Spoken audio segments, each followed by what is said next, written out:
Hey guys, it's Miss Savannah. So today we're going to be talking about genetics and heredity. So let's go ahead and get started. So first I want to talk to you guys about DNA. So DNA is a long molecule contained in the nucleus of every cell and of every living thing. So if we remember when we talked about unicellular and multicellular organisms, like on the first or second week of school, we talked about how each of those cells has a nucleus. So within that cell is where the DNA is stored. It contains all the information about how a living thing will look and function. Every living thing has a unique set of data.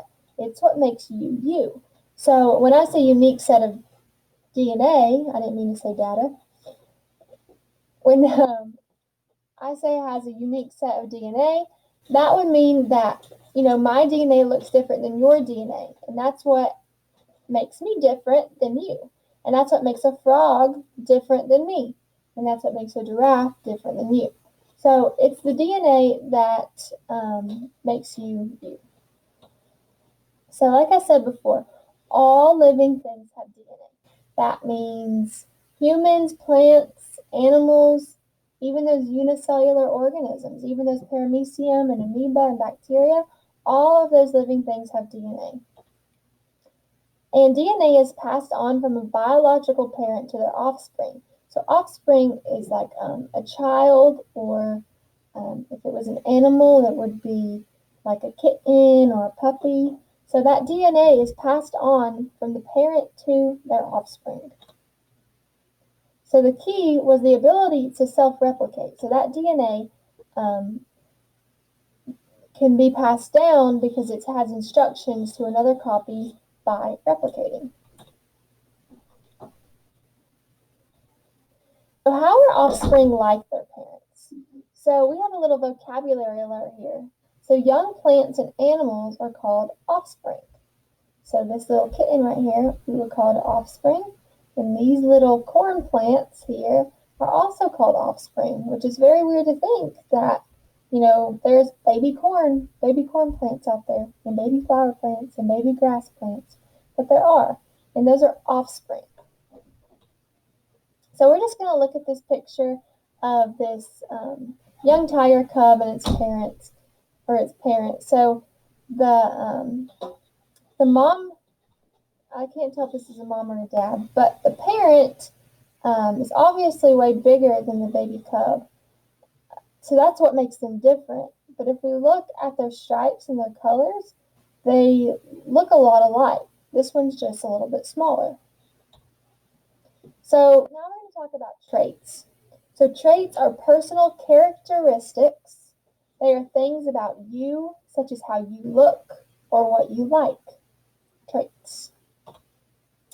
So characteristics is the same thing as traits. So a characteristic of an organism may be inherited or acquired.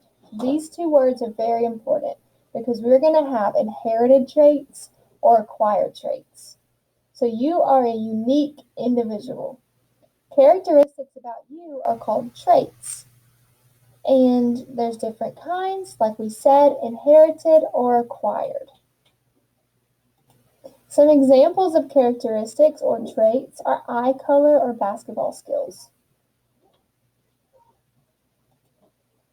So inherited traits. So this is the first type of trait. So this is what we have inherited from our parents. So we received from your biological parents through the DNA or genes in the sperm and egg cells. Examples are natural eye color, hair color, height, and blood type. So these are all inherited traits. Here's some more examples. Skin color, foot size, birthmarks, freckles, or moles, some diseases or conditions that you were born with. And then we have acquired traits. So this is something that we acquire, or some things that we learn, or things that have happened to you. So they have developed during life. You're not born with an acquired trait. So things you learn, like riding a bike, reading, or writing, these are acquired traits. Things that happen to you, short hair, or cut off finger. So here's some more learned traits. So these are learned traits, something that you learned. mannerisms, language, religion, food preferences, music likes and dislikes, and favorite sport. Acquired traits end with you, so you cannot pass acquired traits on to your offspring. If you like rock music, that doesn't mean that your child in the future will like rock music too, just because you like rock music. They might like country music or pop music.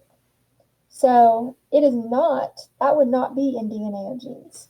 So your kids won't be born with a missing arm if you cut off your arm first. Some traits are both. Like skin color is a combination trait. So it's inherited because the genes for the skin color are from the parents. But it's also acquired because sometimes it depends on the amount of time in the sun that you have spent that will determine your level of tan. An example that we can look at is dimples. So is dimples an acquired trait or an inherited trait? So do you think this little girl was born with dimples, or do you think it just magically appeared on her face? So dimples are an inherited trait. She was born with these dimples. This child has genes from her parents that gives her these dimples. So if someone is bilingual, that means they speak more than one language. They might speak Spanish and English. Do you think that someone was born speaking Spanish or English, or do you think that they learned this? Ooh, let's go back. I thought I would have the answer. So for bilingual, this would be an acquired trait. This is a learned trait. So this would be acquired. You know how to swim, but you weren't born knowing how to swim, so this would also be an acquired trait. You have a hitchhiker's thumb.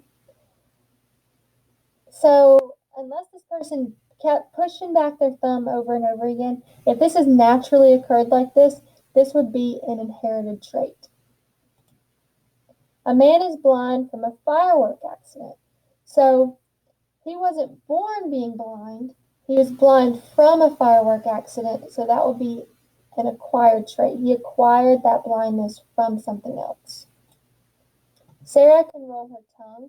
Actually, I think this is an inherited trait, even though, you could practice and try. I'm not sure if you could do it. You might have to be born with this, with those genes that are passed down from your parents. You have calluses on your feet. So calluses are from like not wearing socks. So those would be your calluses. All right, we're going to skip through some of these. All right. That is all. Thank you.